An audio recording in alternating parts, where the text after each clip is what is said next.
cat in the wall, eh? Okay, now you're talking my language. Do you ever drunk Baileys from a shoe?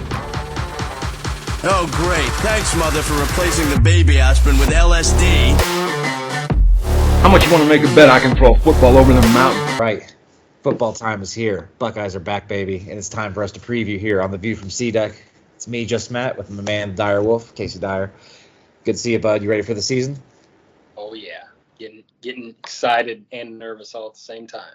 Oh, yeah, I'm feeling the same way. But great night for the Buckeyes. We just got a commitment from a 5-star D lineman in Houston there, from down in Georgia.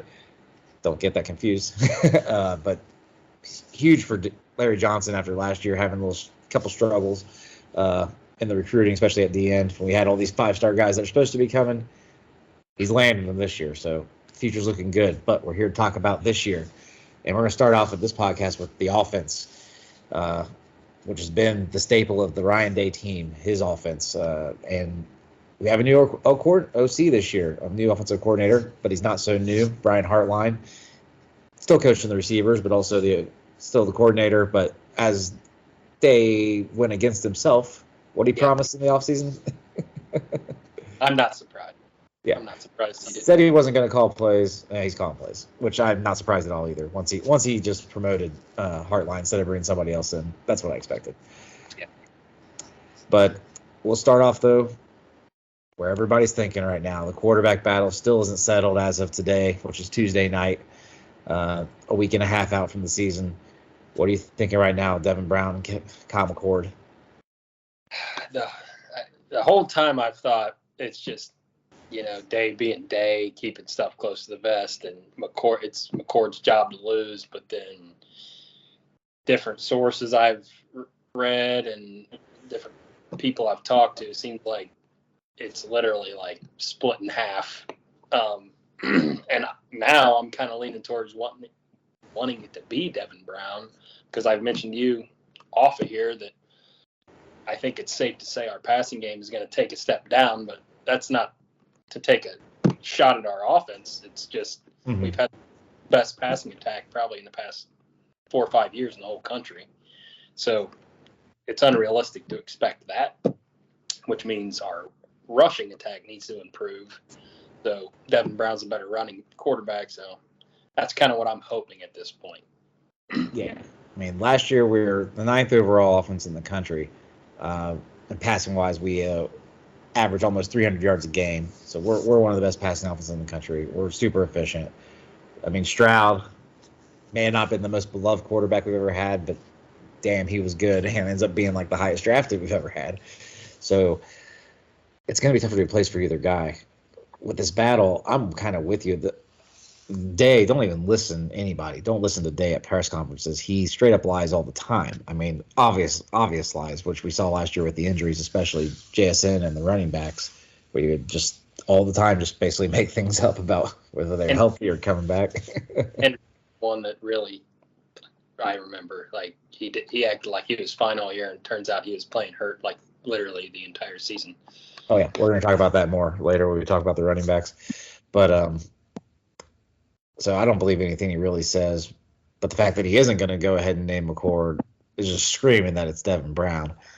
And we did say at the end of our season last year, you and I on one of our season wrap-up podcasts, where it was like maybe Day's moving towards the running quarterback after some recruiting stuff occurred and the way Stroud played against Georgia. And I'm like, huh? Now it would make sense if Devin Brown, if he's like, we need to be able to run the ball. And in order to run the ball, we need I say this about every spread offense, because I hear people say, oh, the pass sets up the run.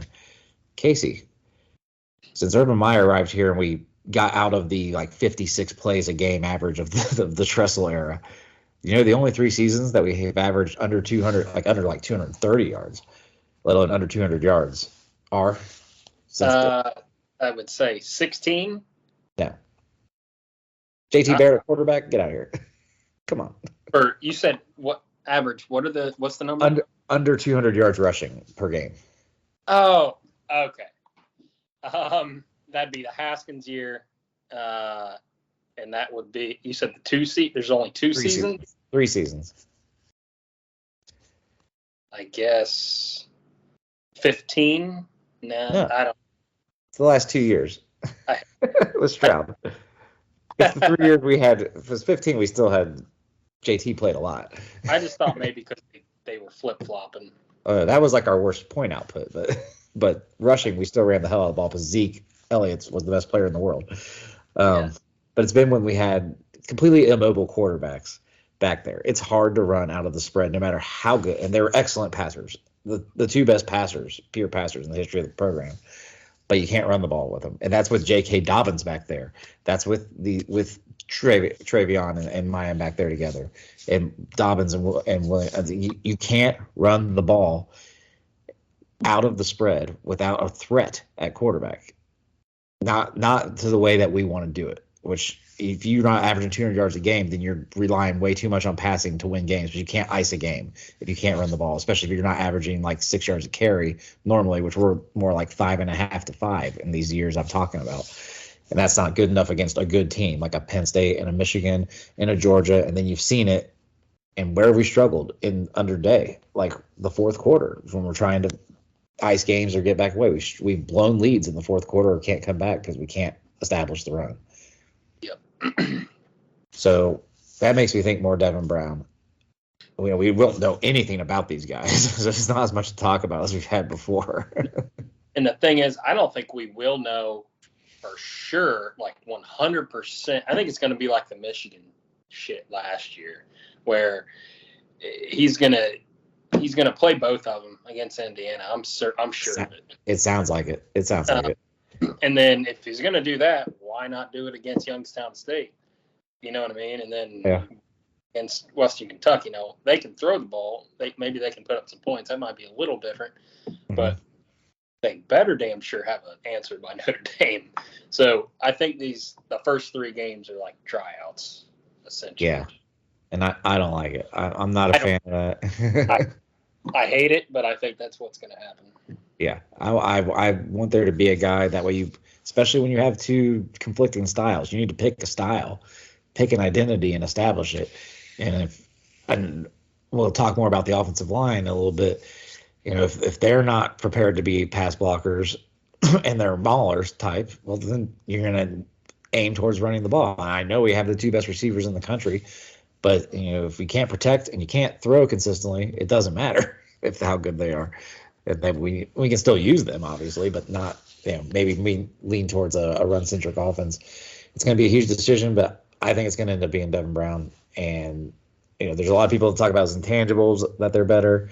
Obviously, his athleticism is better, that he's really consistent throwing the ball, though, like it's decision-making especially, which that could lead to a game where we're just turning over the ball like crazy, and there's an L just from that. It's like Iowa 2017. Yeah. Yep. Speaking of the top 2 receivers, I saw a quote. I don't know how real it was, but you know how guys talk up their teammates. But yeah, Marvin said that Carnell Tate looks better than he did at the beginning of last year. Well, we can move right on into those receivers. So quarterback questions abound coming into the season. Receivers, no questions, at least not with the top 2. Marvin Harrison Jr. and Emeka Egbuka were, by a lot of standards, the 2 best receivers in the country, period, last year. Marvin is going to be a top 5 draft pick, almost certainly, unless he gets injured, severely. 1, but probably not. Just not with Caleb Williams and Drake May both being in the draft. No way. It depends on the need, but yeah, I could see him going ahead of Drake May, but not Caleb. Everybody seems to drool over him. I suppose. I mean, most likely whoever it is will trade out if they don't need a quarterback. That's the smart move. Yeah. But either way, I mean, there's a very, very, very good chance Marvin Harrison Jr. ends up as an Arizona Cardinal, unfortunately for him, because they have the Texans pick and their own pick, and they're both going to be bad. But he's a freak. Last year I predicted he'd break Terry Glenn's touchdown record. He came close, 14 touchdowns. I don't think he'll do that this year just because there's going to be so much. One, we don't know about the quarterbacks throwing him the ball if they can get it to him that many times, and just the types of coverage he's going to see in the red zone is going to be insane. But that's going to open things up for Emeka and whoever comes out as the number 3 receiver. Julian Fleming last year was the number 3 receiver on the team and had a really good year, then had started having some drops issues later on in the season. Played well against Georgia, though, I thought. Obviously, number 1 receiver in his class coming out, physical specimen, has never really looked the part like that to me here. Kind of not the most natural receiver, like hand catching. The route running's okay, but he's a big, physical, fast dude, and he can block decently well. That's if I had something I didn't care for last year out of the receivers. We did not block well at all, which is why those wide receiver screens didn't work at all. Yeah, I could see Fleming getting it just because of seniority, but I think Tate's going to give him a run for his money. And, I mean, we're going to be playing 4 wide receivers some too. So X-Man, Xavier Johnson. Yeah. So he might be running. I think we're going to find ways to get him the ball. And they made him a captain, one of the 2 captains from the offense. And then we got those freshmen, and they've all lost their black stripe already, all 4 of them. And basically the freshmen from last year have all transferred out except for I think like 1. But Carnell Tate and Brandon Ennis are the 2 that you need to watch out for this year. Brandon Ennis didn't even get here until fall camp and already shed his black stripe. He was our number 1 recruit overall this year.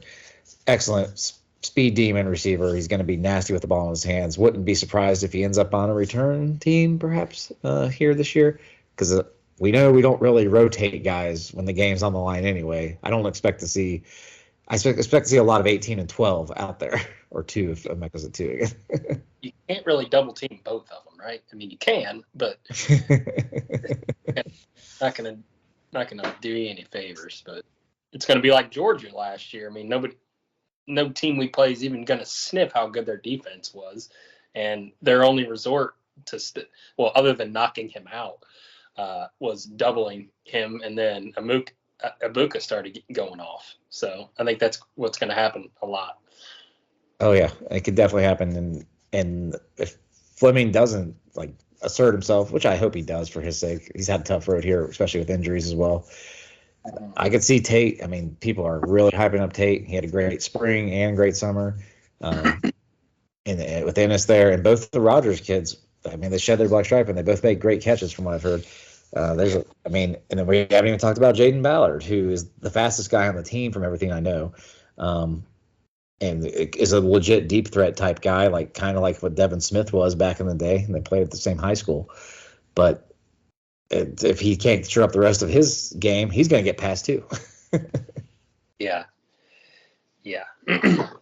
It's nice to have 5-star talent battling each other for spots. Yes. I guess with wide receiver coach Brian Hartline becoming the offensive coordinator, any worries that the split in his duties being expanded leads to, I mean, I'm not worried this year, especially with 2 seasoned vets coming in there, but I mean, we basically return everybody that actually played last year.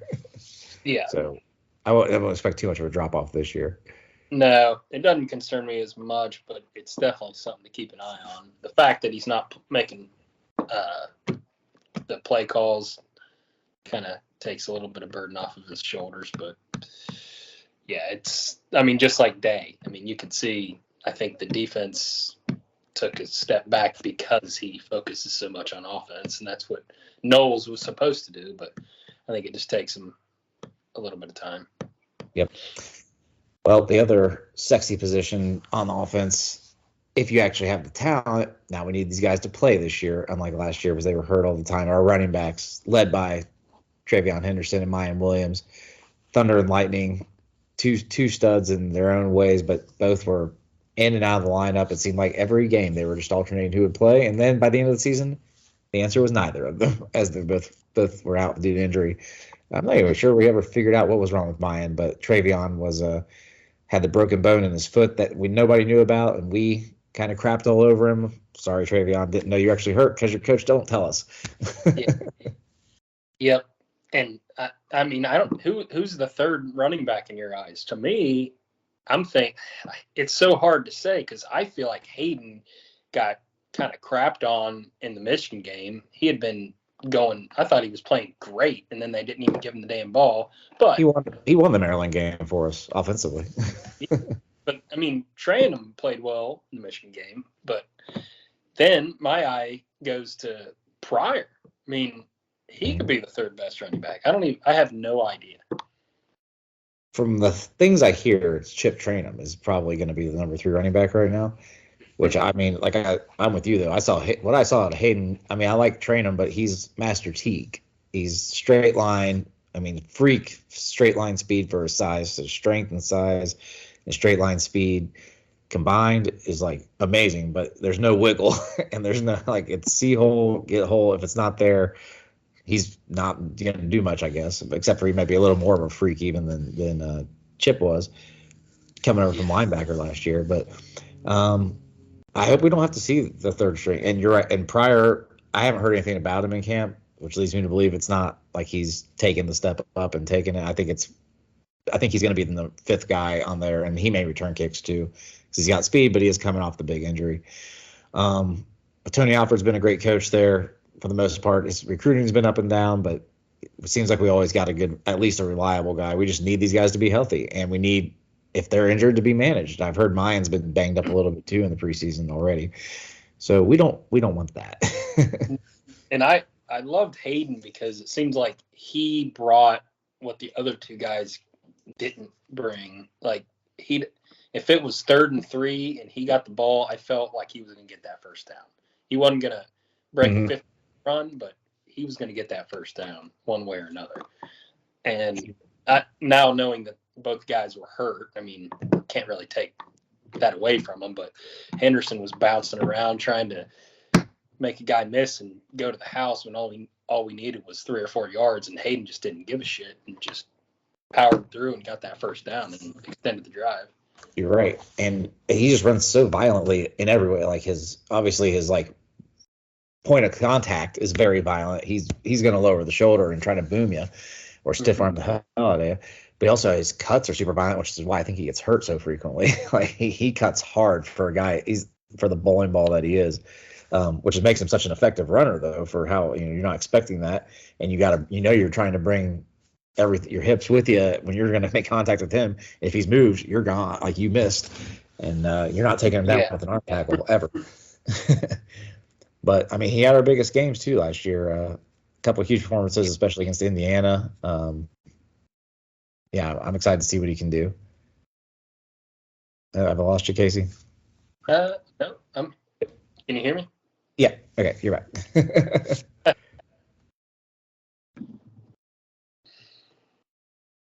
Are you there? Yeah. Okay. You're not moving though. Yeah, we got a frozen Casey on here, but that's fine. We'll just keep going. I assume the next way to go is the offensive line, which is the biggest question. Oh no, hold on. We're gonna go with tight ends first. We're gonna get the known quantities out. Yeah. All right. So there's Cade Stover, our other captain from the offensive side of the ball. Only 3 captains this year. We can talk about that later. Cade was really, really good, especially after the catch for the first 9 or 10 games. Then he seemed like he got banged up, had a bad game was no-show basically against Maryland, and had a bad game against Michigan, and then got injured pretty much immediately against Georgia. So it's good to have him back, though. It's good to have a known quantity back, and he's a great leader. Wasn't the best blocker last year, especially on the perimeter, but he's getting backed up by Joe Royer is probably the main backup, but the freshman Jelani Thurman I am super excited about. Odell Thurman's son, by the way. Really? Yeah, didn't know that. And his mom is a WNBA player, so comes from great stock. And he's a 6'6", 253 already, and athletic. I'm excited to see what he can do, but it's going to be the Cade Stover show most of the time out there. I've heard really good things about Scott, though, too. He seems like he's making big strides. So, I mean, I wouldn't be surprised if he gets a decent amount of catches this year, too. We'll see. I've heard from reliable sources that there's head case issues there. Gotcha. And we saw it against Michigan. He got the terrible penalty when he couldn't control his emotions and he's not even in the game long enough for that to be happening. That was basically I don't know if it was the dagger, but it was pretty much the dagger. Yeah. We realized Cade came within like 3 catches of the most ever by a tight end in Ohio State history last year for one season. Really? Yeah. So there's a chance he breaks that this year. Although, like, if we're not the passing centric offense we've been under Day, then I doubt that. But it could be a security blanket, but I guess nothing's more of a security blanket than Marvin Harrison Jr. That is true. And Keenan Bailey, the new tight end coach, they're replacing Kevin Wilson, who moved on to be the head coach at Tulsa and was co-OC last year as well. But everybody's excited about him, so I'm excited to see what he can do with the tight ends. Now we move on to the O-line there. The big question mark on this team, I think. And I said it at the beginning of last year when I said, if not now, when? Because we haven't recruited O-line all that well, and we're going to lose at the 2 tackles. We ended up losing our center too, which was kind of surprising with Whippler leaving early. Now Brownie. Well, what do you think, Casey, from what you've heard so far? It sounds like they shored up the starters. They pretty much shored them up. Seems like they've actually created a little bit of depth. I mean, like you said, though, how much can you really believe what Day says? Is he trying to just pump them up? Blow smoke up them to get their confidence up? Could be. Yeah. I mean, I think I mentioned maybe in the last podcast, like, when was the last time we actually had like a bad offensive line? Like, I don't know. I thought about that actually later on, and it may have been, oddly enough, I would say 2018 had a lot of issues run blocking. It wasn't great, but 2015 we didn't have a bad O-line, but we had a bad right tackle.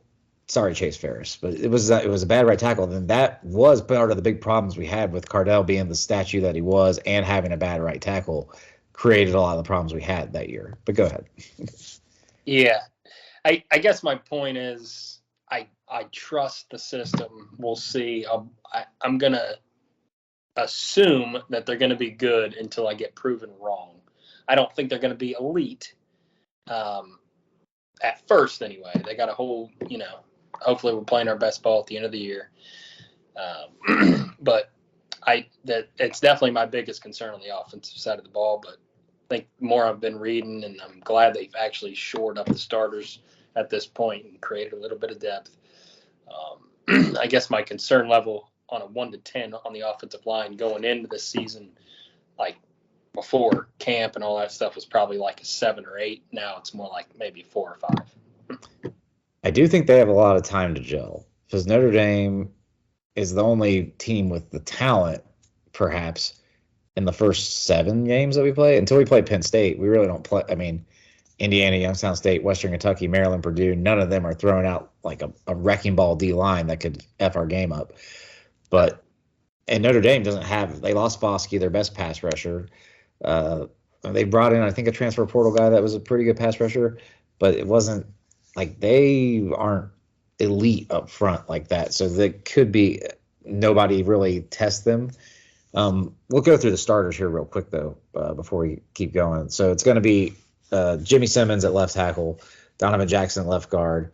We don't know the center yet. It's a battle between Heinzman and Cutler Jr. I think it's going to be Heinzman. That's what I've expected the whole year, but it sounds like Cutler Jr.'s at least pushed him. Matthew Jones at right guard, returning as well.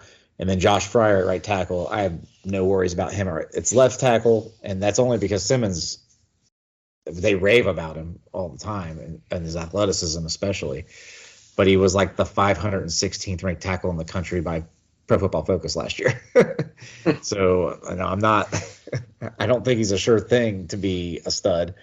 But yeah, I do trust that he's not that bad.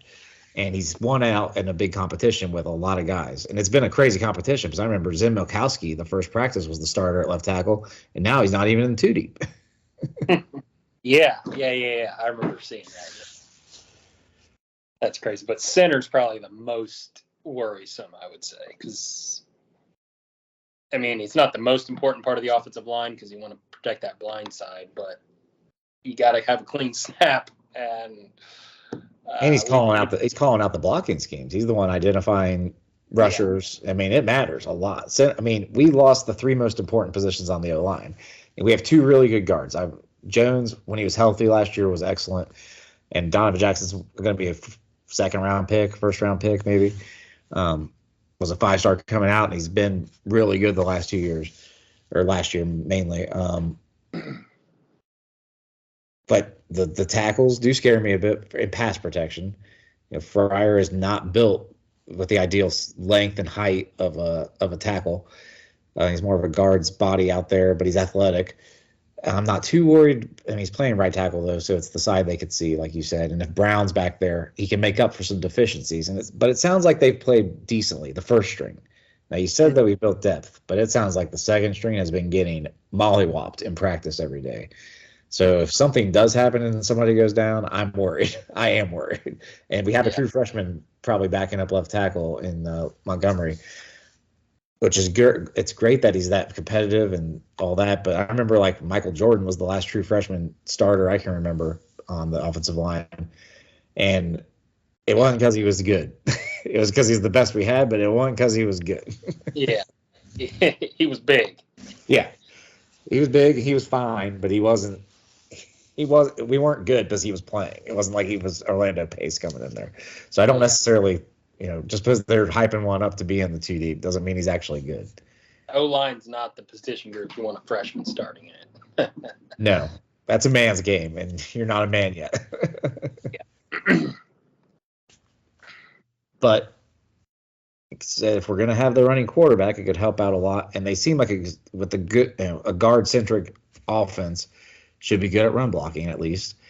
And they've said Matthew Jones has been, at his absolute best all fall camp. So I'm excited for I'm not worried about the interior. We've been good at center forever. I'm really not that worried about whoever wins the job. I think they'll be fine. I know Fry's not the same coach we've had forever, but we've been really good with Billy Price and Pat Elfine and Luke Whippler. Center's never been that big of an issue for us, and since I can remember, really. Yeah. I guess circling back to the quarterback, I guess it could be sweet in my mind. I'm thinking, I'm always the optimist, but pull a Nick Saban, got two guys in the playoff or something, and whoever's the starter is playing like shit, pull them, put in the other guy. The defense doesn't know what to plan for, and all of a sudden we come back and win the game. Yeah. Yep. Yeah.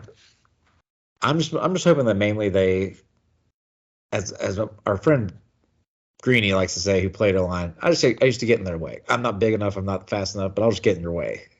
I hope these guys are just good enough to get in the way and let our play. I mean, the talent we have everywhere else on this offense, all they need is a few seconds, and they can really hurt some teams. All they need is a tiny hole, and Travion Henderson at full strength can be gone. He's the best home run hitter I've seen here in a long time. Ryan Williams doesn't need much. Let him bully his way through. He doesn't need much of a push. But the quarterbacks might need help. Have we picked a kicker yet?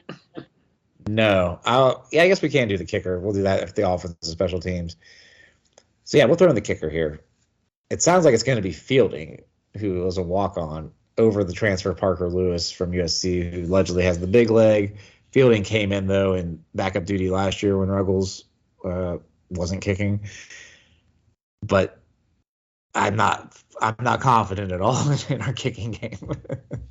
I will never be confident again after the last kick I saw. Yeah. I hope we don't have to get in a close game. I mean, it matters. It doesn't matter until it does. Is kicking in college, because usually the games are just not that close. When you're not playing trestle ball, you don't rely on that kind of stuff. But Day's super aggressive too. Day's super aggressive. Our CFP games are close. Yes and no. 2016, when we got absolutely destroyed, but that's about it. I guess you could say the Oregon game we kicked their ass, but that was close. More of them have been blowouts than not, either our way or their way. What did you say? So more games have been blowouts than not, either in our favor or against us. Well, in the Bama was I'd say Oregon was close, but we pulled away at the end. Clemson 19 was close. I guess Clemson 20 was not. Both 2020 games were not close games. 20. Yeah, I forgot about 20. Yeah. It's about 50-50, I guess. Yeah, it's been like 3 blowouts and 3 close games. Yeah. Well, I'm just hoping it doesn't come down to that, though, and I'm hoping when we do kickoffs that we kick it through the end zone. Boys, let's not F around with these corner kicks, especially in modern college football when they can fair catch it anyway. Not worth the risk. Just put it out the back of the end zone. All right. Any bold predictions or expectations? Last year, I said that it was going to be the best offense we've ever had. I was wrong on that. I said that Marvin would break the record for the most receiving touchdowns. I was wrong about that. Any big things you got this year up your sleeve? See them for us. Get crazy. Bold prediction. Travion Henderson will be a Heisman finalist. Ooh. I was looking at his odds. I was looking at the Heisman odds earlier for a different podcast we're going to do, and I was like, man, you can get him at plus 8,000 on FanDuel. I'm like, that might be worth a bone or two. Because if our passing game isn't what I think it will be, I think it could potentially be the worst passing game under Day, which wouldn't be hard to do. Yeah, I say that's not saying too much. Yeah. But he's been here 19, 20. This is the 6th year, right? So yeah, worst out of 6 years. I might even include his 2 years as just OC, 17 and 18. Obviously 18's probably the best passing year we've had statistically. Yeah. 17 though, JT was pretty good that year. Yeah. So I would say it's rather likely it'll be the worst passing year under Day, which means our running game needs to step up, and I think they will. So it's kind of my methodology for that bold prediction. It's a little far-fetched, but Heisman Finals. Well, okay, I'll say I think this will be the worst offense with the quarterback and the offensive line of the Day head coaching era, which isn't saying much either, because as long as they could average 40 a game even, and they'd still be the worst one we've had under Day. And that probably top 10 in the country.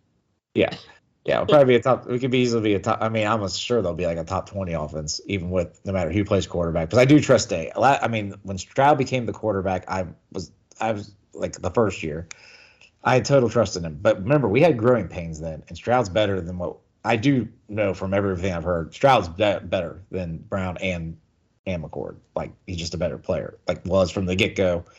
Yeah. There's no comparing them at the level they're at now. So I don't think we're going to see even sophomore early season Stroud, which could be a rough go of it early on, especially when we go to South Bend, if they also let the moment get to them.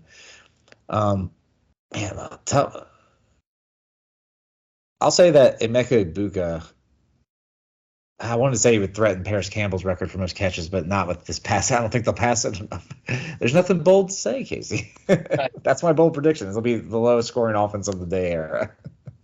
Win a national title. That's your bold prediction. That's all I care about, too. Yeah. But should be interesting. I will say that. It will be interesting. And the first few weeks, even against these crap teams in Indiana and especially Indiana and Youngstown State, and you're right, Western Kentucky, we can't be falling asleep against them, although they're a bad defense and they lost like 9 out of their 11 starters. But if our quarterback's struggling and we only score 24 points or something, it can be a long day. The alarm bells will be going off, and so will Buckeye Nation on the radio. That I know for sure. We need to put up 5 those first 3 games each. Yeah.